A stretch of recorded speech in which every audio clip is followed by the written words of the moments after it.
The Soft Animal of Your Body by CheatsatUNO. Chapter 6. Heading Home Again. Draco will never forgive Harry Potter. He'll stay with Luna and never lay eyes on that idiot Gryffindor again. Luna holds him gently, long nails pleasantly pressing into his soft skin. She's talking to Weasley about something, but Draco isn't listening. He's still got Harry's last words to him bouncing around dangerously in his head. How is it even remotely fair for him to talk like that? Draco has never spoken to his owl like that. Maybe it's a muggle thing to sweet-talk your pets. Draco might never know. But whatever caused Harry to talk to him like that is going to be the death of him. Not so distantly, Draco can't wait to be called sweetheart again. Beside Luna, Weasley complains loudly about something, still clutching the hand that Draco had barely even bitten. Baby. You think I should get this checked for rabies? He's bitten you before. I think if he had any diseases you would surely know by now. Luna responds helpfully. Weasley must not like that answer, because he grimaces and changes subjects. Speaking of, what do you think Harry is talking with McGonagall about? Career advice again? Possibly. If he needs a job after we graduate, he would be welcome at the Quibbler with me. I'll be in charge of fortunes and horoscopes. They're very involved divinations, you know. I could do one for you. When were you born again? Exact time, please. No. Ask Neville, though. He'd love it. Draco can tell from the ginger's tone that he's teasing her.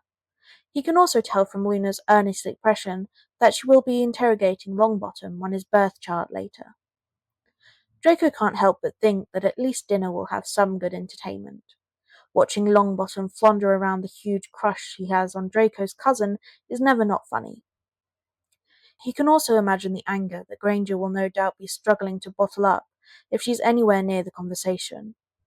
Her hatred for any sort of divination satisfies some not-so-deep part of Draco that is still in competition with her to be the best. He hasn't strongly felt those urges in a while, but knowing that he has a natural inclination towards divination, thanks to his mother's family, makes him preen. Oh yeah, dinner should be fun, even if Harry will be late. The two keep talking, and Draco keeps an ear out for any interesting topics. He doesn't hear any, and doesn't get a chance to, because Weasley stops just before rounding a corner. He holds an arm out to hold Luna back from walking any further. The ginger's face is more focused than Draco has ever seen as he edges to peek around the corner. Now that he's paying attention, Draco can hear heated conversation in what has otherwise been an empty corridor. The voice of whoever is talking right now is unfamiliar to Draco, but it sounds young, not quite a third year, but probably not a seventh year. What Draco does recognize is the bullshit the person is spouting. I can't believe you can just walk around with the rest of us. It's sick that they let criminals just go free like that. Draco strains his ears to see if he can place the voice, but he can't. He squirms a bit in Luna's hands, trying to get into a position where he can see who is talking. Unfortunately, his cousin keeps a firm hold on him. There's more than one student in the group, jeering at whatever poor Slytherin they've cornered.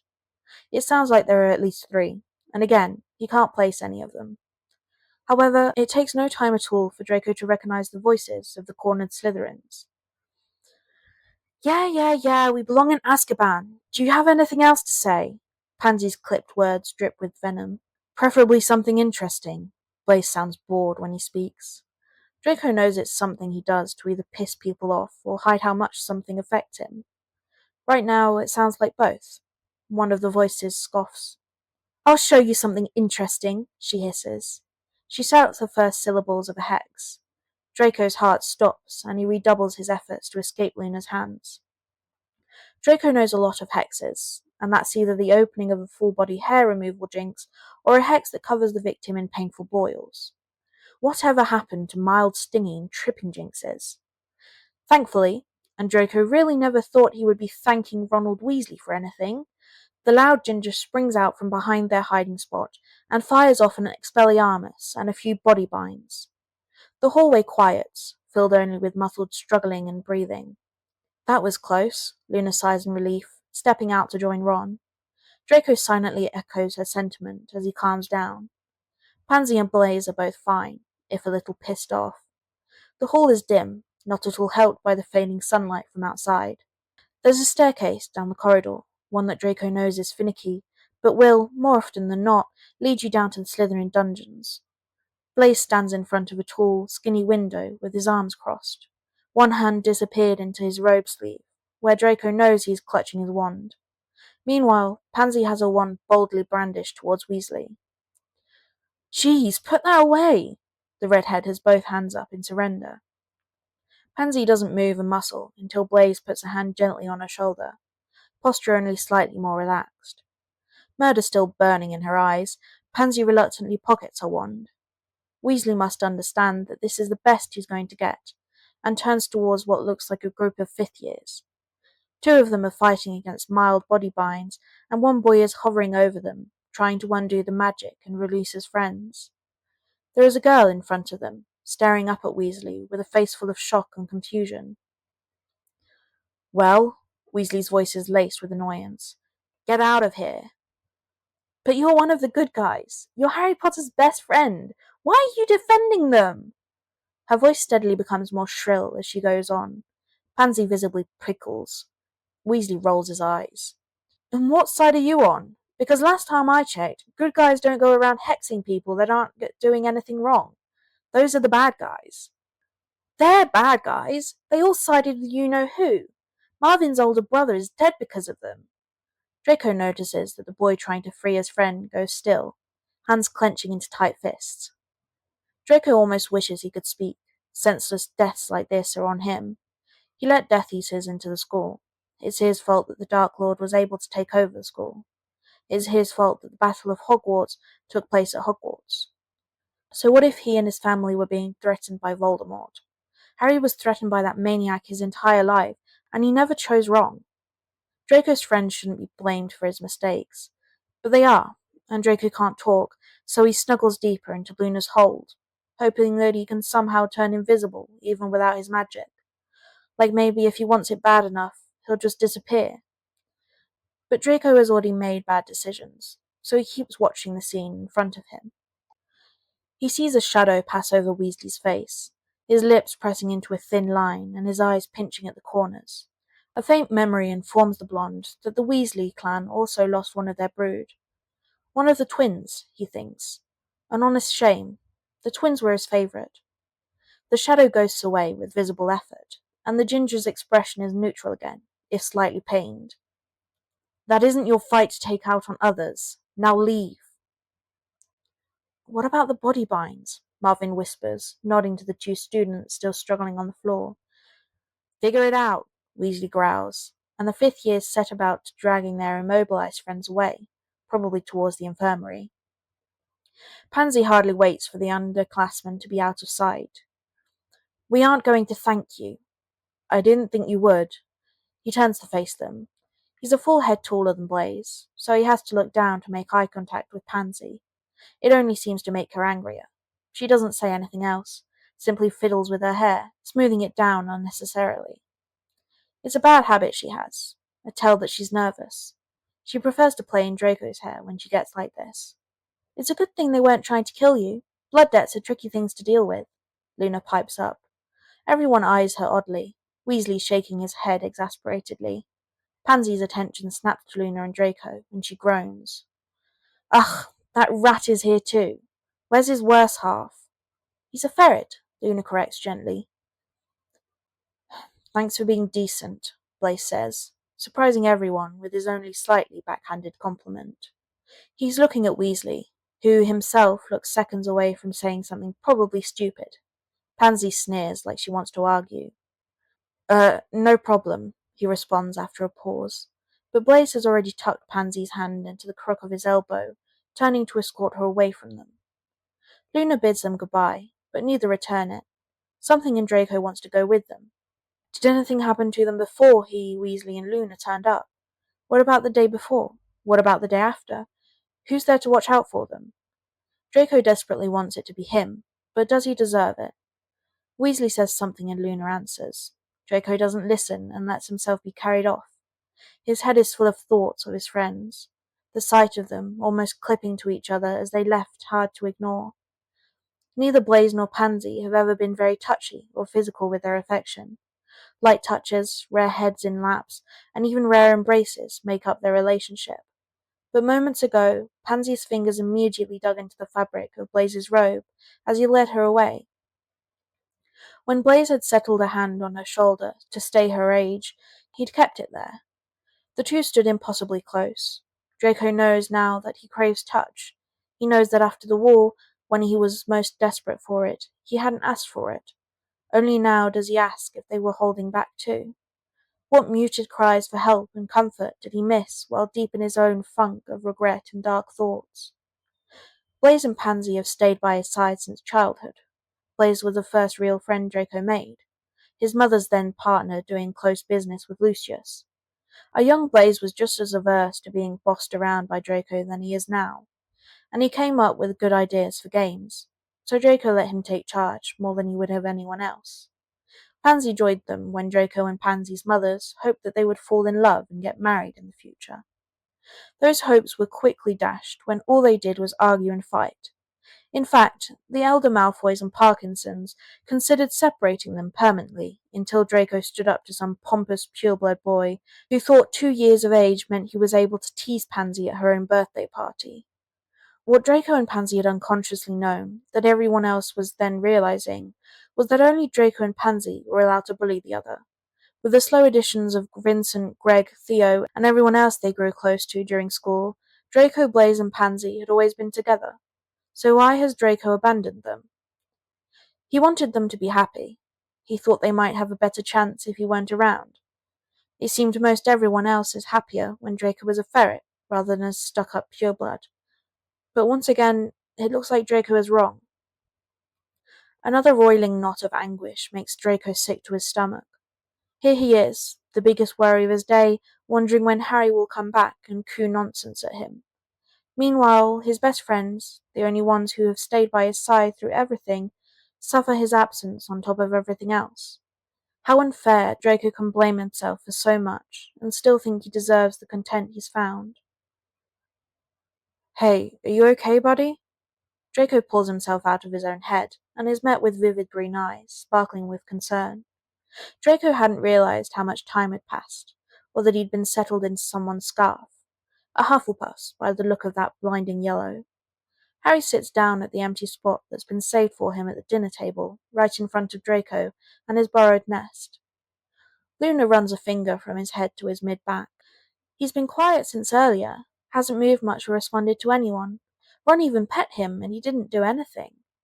Harry pales as if that is horrible news. Draco suddenly finds himself cradled in Harry's warm hands and brought face to face with him. Are you okay, sweetheart? Darling? Baby? Despite Draco's mood, his heart rate picks up at the endearments. He might have even gotten properly embarrassed, but Harry's brows are furrowed and his voice is pitched with worry. The sweet names seem more to get a reaction than anything else. The sound of Weasley choking on his mouthful of food and retching as his sister bangs harshly on his back, mingled with the pointed snickers from other students who have overheard Harry, spoils the moment a bit. A lot. So Draco glares at Harry, nipping the meat at the base of his thumb to remind him that Draco isn't that easy. For some reason, because he is unpredictable and deeply disturbed, Harry smiles, relief clear on every inch of his person. There you are, he whispers. Draco doesn't think he was meant to hear that, so he acts like he didn't. Harry settles Draco onto his shoulder for the rest of dinner, and Draco doesn't move from his usual perch. He's still thinking about Pansy and Blaze. A quick glance around the Great Hall tells him that they aren't here, but that doesn't mean they weren't here earlier, while Draco was distracted. Every now and then, Harry scratches lightly between Draco's ears, and for once, Draco wishes it wasn't Harry. He misses Pansy's sharp nails massaging his head. Harry finishes dinner slowly and follows his friends back to the 8th year dorm. They're all talking loudly, but Harry hangs back. Draco notices Granger eyeing Harry, but the man shakes his head at her, and she lets his quiet mood slide. Draco nuzzles into Harry's cheek, hoping he hasn't missed out on the Gryffindor's pure mood while wallowing in his own. He laughs, more of a good-natured breath than anything. He tells Draco that he's turning in early tonight, and together they head up to Harry's room, followed by a raucous chorus of well wishes and sweet dreams. Harry kicks off his shoes and levitates Draco to the bed while he shrugs off his robes. Those get tossed somewhere else too. Draco is constantly disgusted by how messy Harry and Weasley keep their room. He's going to have to find a way to get him to start cleaning. Maybe if Draco pees on something. Perhaps as a last resort. Harry settles in bed with his charms textbook and makes a valiant effort to study while Draco curls up on his stomach. He is almost asleep when the sound of book being slapped shut wakes him up. Harry takes a deep breath. I'm going to see a mind healer. Draco cocks his head to the side. This is good news, right? Harry continues. I get angry, like, a lot, and really easily.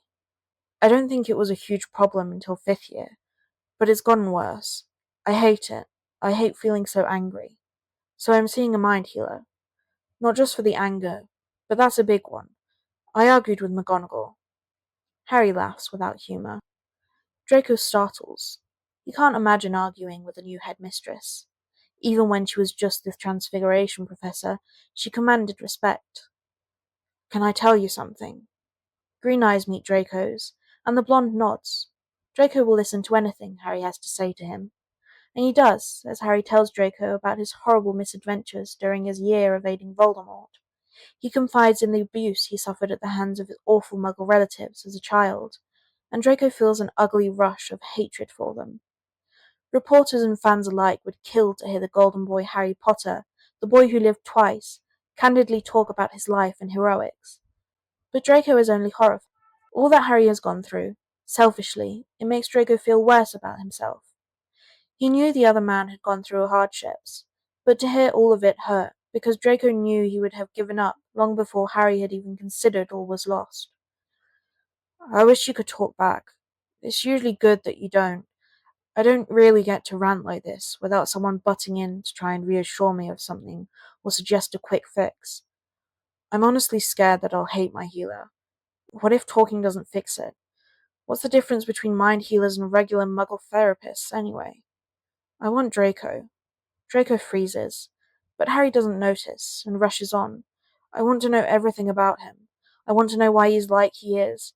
He's been this solid presence in my life ever since I found out that I was a wizard. Always there with something to say or some rude comeback. I want to know what changed between then and when he lied to his family. I was right there, practically gift-wrapped for Voldemort, and he said he didn't recognize me.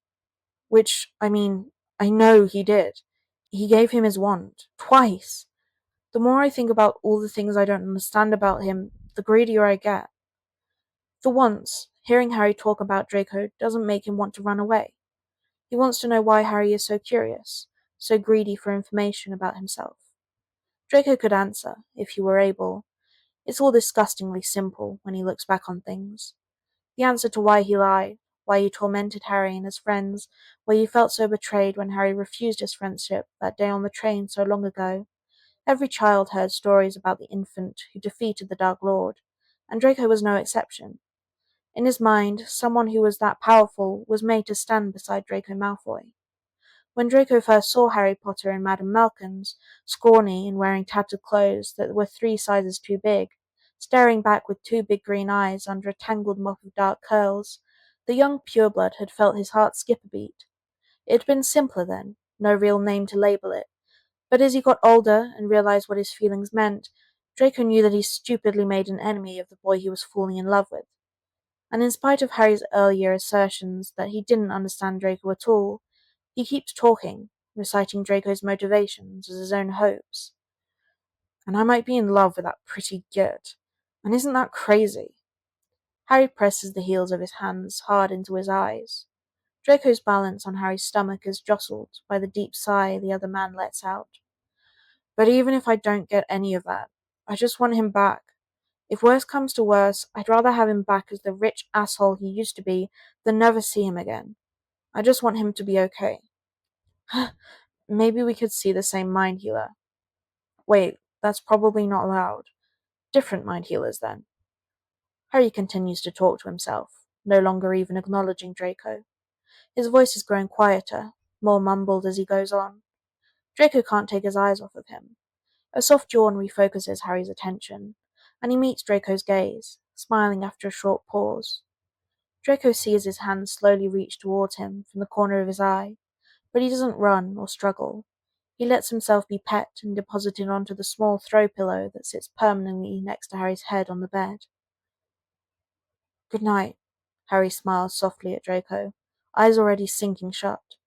Draco keeps staring, watching Harry's face relax into sleep. Meanwhile, Draco feels both breathless and too full. Full of what? He isn't sure, but he doesn't know what to do with the sensation. Draco wants everything that Harry does. He doesn't want to feel this crushing guilt.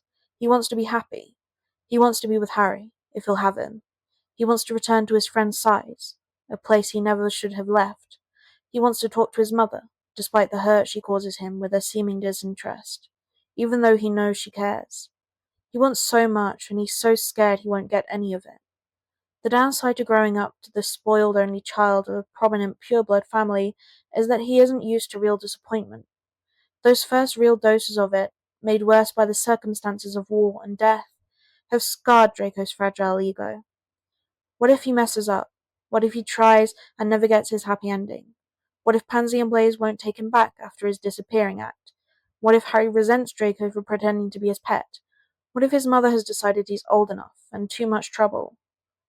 Even thinking about it makes Draco want to run away and hide, forget any thoughts of change. But some small speck of hope wonders if that's the worst option. What if he changes nothing and he still can't be happy?